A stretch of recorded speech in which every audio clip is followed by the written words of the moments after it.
आज दिन भर ड्रामाई तब्दीलियों के दरमियान तेलुगु फिल्म अदाकार अल्लू अर्जुन को रियासती हाईकोर्ट ने शाम के वक्त अबूरी जमानत मंजूर कर दी।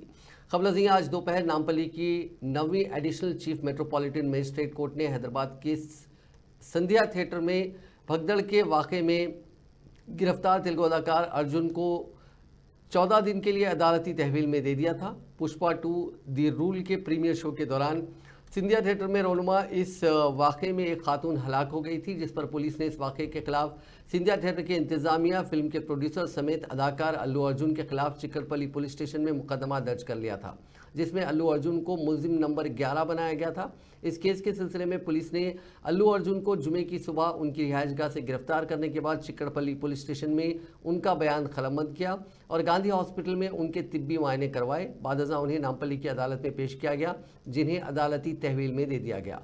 अदालत ने अदाकार को 27 दिसंबर तक अदालती तहवील में दिया था। बादअज़ां सख्त तरीन सिक्योरिटी में चंचलगुड़ा जेल उन्हें मुंतकिल कर दिया गया। अदाकार को जेल मुंतकिल करने के बाद हाईकोर्ट ने उन्हें शाम 5 बजे के करीब अबूरी जमानत मंजूर की, जिस पर आज रात उनकी जेल से बाहर आने के इम्कानात महूम हो गए हैं। समझा जाता है कि हफ्ते की सुबह अल्लू अर्जुन चंचलगुड़ा जेल से बाहर आएंगे। ज़राए के मुताबिक नामपल्ली अदालत के फैसले के बाद अल्लू अर्जुन रियासती हाई कोर्ट से रुजू होते हुए उनके खिलाफ दर्ज FIR को खारिज कर देने यानी क्वैश करने की दरख्वास्त दाखिल की थी, जिस पर दोपहर 2 बजे के बाद समाअत हुई। इस दौरान अदाकार के वकील ने अदालत को बताया कि 4 दिसंबर को सिंधिया थिएटर में प्रीमियर शो मुनक्किद हुआ था।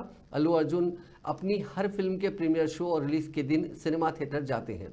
इसी प्रोग्राम के तहत वो पुष्पा 2 फिल्म के प्रीमियर शो के सिलसिले में रात 9:40 पर थिएटर पहुंचे और थिएटर की पहली मंजिल पर शो का मुशाहिदा कर रहे थे। नीचे के फ्लोर पर भगदड़ मच गई, जिसमें एक खातून हलाक और उनका बेटा जख्मी हो गया।